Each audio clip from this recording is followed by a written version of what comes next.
पंतप्रधान नरेंद्र मोदी आज मुंबईच्या 2 दिवसाच्या दौऱ्यावर येणार आहेत। दुपारी 2:40 मोदी नवी मुंबईमध्ये दाखल होणार आहेत आणि त्यानंतर दुपारी 3:30 वाजता मोदी नवी मुंबई आंतरराष्ट्रीय विमानतळाचं उद्घाटन करणार आहेत। त्यानंतर संध्याकाळी मोदी मुंबईत दाखल होणार आहेत। मुंबईतल्या मेट्रो 3चं उद्घाटन देखील मोदी करणार आहेत। राजभवनात मोदींचा मुक्काम असणार।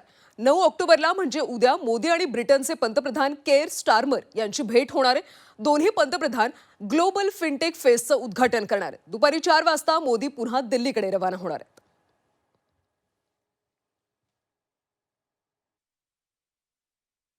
सत्तून निघून जाण्याला अर्थ नाही, कारण महानगरपालिकेच्या निवडणुका आहेत म्हणून अपुरं असलेल्या टर्मिनलचं काम, अपुरं असलेल्या एअरपोर्टच्या उद्घाटनाचं काम आज मोदी साहेबांच्या हस्ते होत आहे।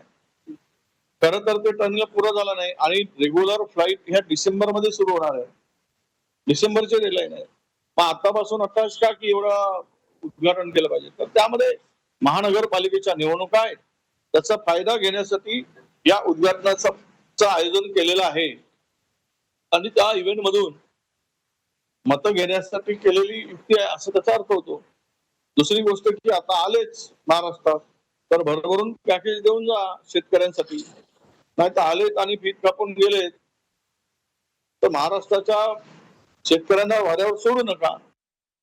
तर आज उद्घाटन होणारं नवी मुंबईचं विमानतळ नेमकं कसं आहे पाहूयात सविस्तर।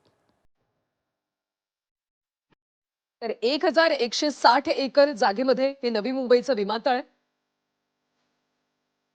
जवळपास 19,650 कोटी खर्च झाला। 2 धावपट्ट्या असतील तर 4 टर्मिनल असतील। 4ही टर्मिनल एकमेकांशी जोडले गेलेले। कुठेही चेकिंग किंवा बोर्डिंग शक्य आहे।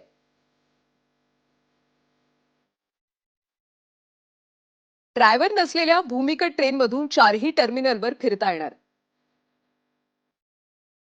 कनेक्टिव्हिटीच्या दृष्टीने हे देशातलं सर्वोत्तम विमानतळ। विमानतळावर 5G कनेक्टिव्हिटी आणि डिजी यात्रा सुविधा देखील उपलब्ध आहे। टर्मिनल 1 मध्ये 22 सेल्फ बॅगेज ड्रॉप युनिट्स आहेत, तर 29 एरो ब्रिजेस आहेत। प्रवाशांच्या सोयीसाठी 80 खोल्यांचं ट्रान्झिट डे हॉटेल आहे। ग्रीन एअरपोर्ट तत्वांवर आधारित ही संकल्पना आहे।